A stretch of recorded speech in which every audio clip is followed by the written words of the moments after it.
Скажи, почему Путин объявил спецоперацию, а не войну?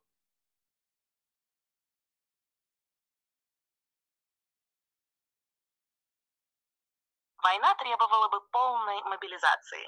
Все чиновники, депутаты и служащие пошли бы на фронт. Объявление войны отменило бы коммунальные и социальные платежи, что привело бы к серьезным изменениям в обществе и экономике.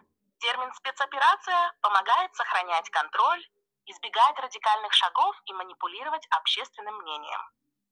Именно поэтому объявление спецоперации – это не просто слова, а стратегический ход, который позволяет властям управлять ситуацией, сохраняя стабильность и контроль над страной даже в условиях конфликта.